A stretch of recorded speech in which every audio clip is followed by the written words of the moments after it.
Positive বার্তা তো সবসময় বিভিন্ন ইতিবাচক ক্রিয়াকর্মের সাথে যুক্ত থেকে বিভিন্ন বার্তা সমাজে দিয়ে চলেছেন। তো ত্রিপুরা শান্তিনিকেতন মেডিকেল কলেজের সংলগ্ন জায়গাতে যে গোমাতা সেবা কেন্দ্র, পজিটিভ বার্তার সাথে গোমাতা সেবা কেন্দ্রের সম্পর্ক কী? দেখুন, ভারতবর্ষ ধর্মপ্রাণ জায়গা। অন্তত 80% মানুষ ধর্মের উপর নির্ভর করে অনেকখানি চলে, সে যে ধর্মীয়, হিন্দু মুসলিম সব ধর্ম। হিন্দু ধর্মের যেনারা মত এবং আদর্শের উপর আছেন তেনারা 90% গোমাতাকে পবিত্র হিসেবে দেখেন, এবং দেখবেন ধর্মীয় কোনো অনুষ্ঠান হলে সেখানে খাওয়া দাওয়া থাকা যাই হোক, মানুষের একটা সমাগম হয়।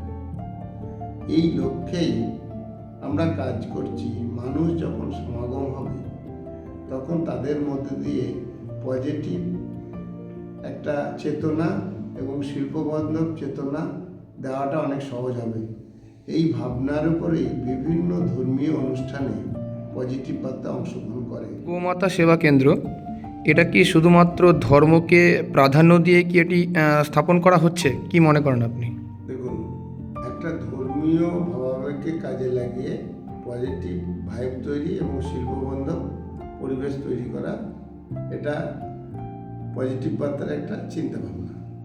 তার সঙ্গে এই যে গোমাতার যে সেবাকেন্দ্র স্থাপন হয়েছে, গরুর মাধ্যমে সমাজের অনেকটি অর্থনৈতিক ডেভেলপমেন্ট ঘটছে। আজকে গ্রাম বাংলার কৃষির উপর যেমন নির্ভরশীল, তেমনি গোপালনের উপরও নির্ভরশীল। এখন আমাদের সোসাইটি বর্তমান চিন্তাভাবনা, যদি গরু একটি রাখার জন্যে সুন্দর আধুনিক গোখামার করা হয়, সেখানে হসপিটাল করা হয় গরু চিকিৎসার জন্য, এবং রাজ্য সরকারের সহযোগিতায় সেখানে যদি একটি গবাদি পশুর জন্য মেডিকেল কলেজ করা হয়, তাহলে সাধারণ মানুষের প্রচণ্ড উপকার হবে। কারণ অনেক সময় বিভিন্ন গরু বিভিন্ন কারণে মারা যায় বা ক্ষতিগ্রস্ত হয়, সেখান থেকে অনেকটা রোধ করা যাবে। তাছাড়াও আমাদের যে চিন্তাভাবনা, বিভিন্ন পাহাড় পাবলিকের বা সরকারের যেটা রয়েছে, তাদের সঙ্গে একটা এগ্রিমেন্ট ভিত্তিতে বা যৌথভাবে এই পাহাড়গুলিতে অস্ট্রেলিয়ার মতো আমরা ওপেন গরু চাষ করতে চাইছি। ড্রোনের সাহায্যে এবং পরবর্তীকালে হেলিকপ্টারের সাহায্যে যদি আমরা পরিচর্যাটা করি, তাহলে পরিকাঠামোগত খরচ হবে না।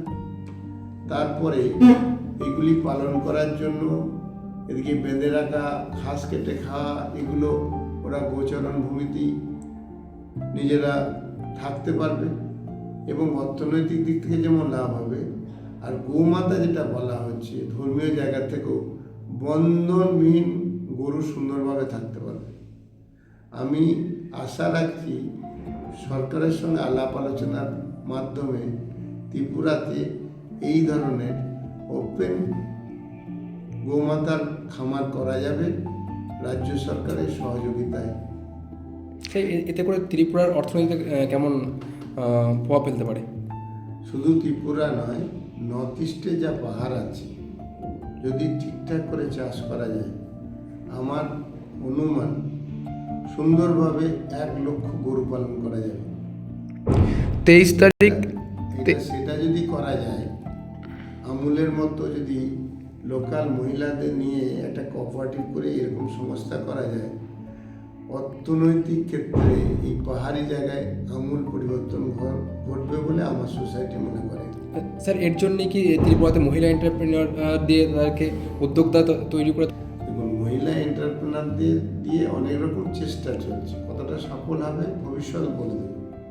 যেমন গোপালন, কৃষিকার্য, স্বাস্থ্য পরিষেবা, সব জায়গাতেই আধুনিক প্রযুক্তিকে কাজে লাগিয়ে বাড়ি থেকেই বা কাছে কোনো জায়গা থেকে তারা যাতে জব করতে পারে, আমরা ভাবনা চিন্তা করছি।